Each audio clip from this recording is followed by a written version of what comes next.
Assalamualaikum warahmatullahi wabarakatuh.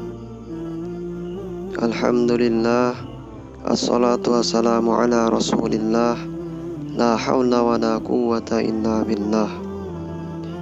Pendengar yang dirahmati Allah Subhanahu wa ta'ala, marilah kita bersyukur kepada Allah Rabbun Ghafur atas nikmat yang tak terukur.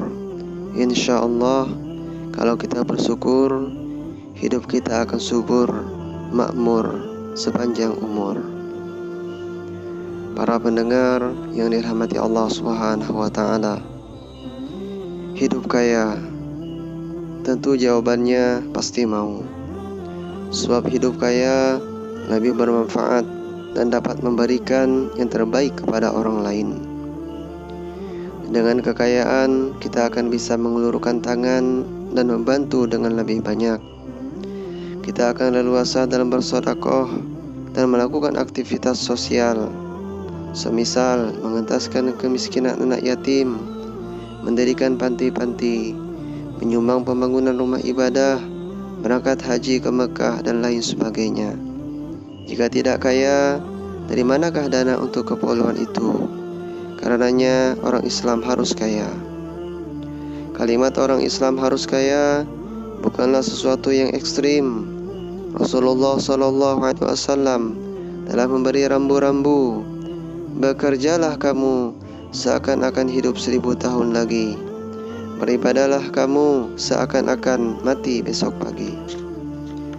Pendengar yang dirahmati Allah Subhanahu wa ta'ala, di balik hadis tersebut tersirat sebuah pesan bahwa orang Islam harus kaya dan menjadi terdepan dalam perekonomian global.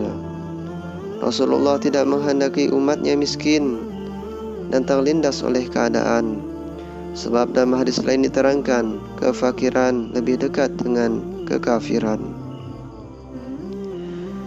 Jika dirunut dari sejarah, Muhammad ketika masih remaja, ia adalah seorang pekerja keras dan sudah termasuk sebagai pengusaha muda.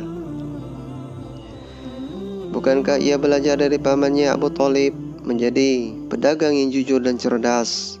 Oleh karena itu, kejujuran dan kesuksesannya dalam berbisnis. Maka Khadijah, janda kaya, juga seorang pedagang, tertarik terhadap Muhammad. Wanita miliuner itu mengangkat Muhammad sebagai pegawainya untuk dipercaya mengelola bisnisnya, barang dagangannya. Dan pengalaman ini tidak dilupakan sepanjang sejarah, bagaimana kiat Muhammad menawarkan barang dagangannya. Pembeli berkerumun dan merasa puas. Ini akibat kepiawaiannya dalam berjual beli, tanpa harus mengorbankan kejujuran. Bahkan dengan kejujurannya itulah sehingga pelanggannya semakin banyak. Abu Bakar juga dikenal sebagai seorang yang kaya raya. Abu Sufyan pun demikian. Banyak para sahabat yang kaya raya. Dengan kekayaannya itu, perjuangan Islam menjadi dinamis hingga mampu mencapai kejayaan. Peperangan dan politik tentu membutuhkan dana besar. Tanpa ditopang oleh dana, keberhasilan perjuangan politik Rasulullah tidak mungkin dicapai secepat itu. Rasulullah SAW dan para sahabatnya telah memberi contoh bahwa mereka tidak menghindar dari kekayaan. Mereka bekerja keras untuk menjemput rezeki. Namun ikhtiar mereka tentu saja tidak membabi buta. Mereka tetap bekerja keras dan hasil akhir dari upaya itu disandarkan kepada Allah Subhanahu wa ta'ala. Sebab Allah jua yang berhak memberikan rezeki atas jerih payah mereka. Kaya menjadikan seseorang bisa mulia. Artinya, jika kita kaya dan mempunyai akhlak baik, tawadu, tidak sombong, gemar memberi kepada orang lain, maka kemuliaan akan kita dapatkan. Kemuliaan ini utuh karena kita dimuliakan sesama manusia dan dimuliakan oleh Allah Subhanahu wa ta'ala. Pendengar yang dirahmati Allah Subhanahu wa ta'ala, berarti kaya merupakan sarana untuk memudahkan kita dalam menempuh kesempurnaan dalam beribadah. Tangan di atas lebih baik daripada tangan di bawah. Ini adalah hadis Rasul. Sekarang coba untuk bertanya pada diri sendiri dalam hidup ini.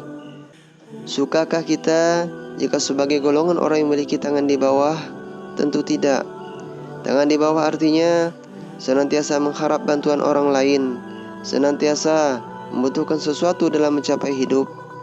Kita pasti ingin lebih terhormat untuk mencapai itu, maka perlulah tangan di atas. Artinya menjadi manusia yang suka memberikan pertolongan kepada orang lain.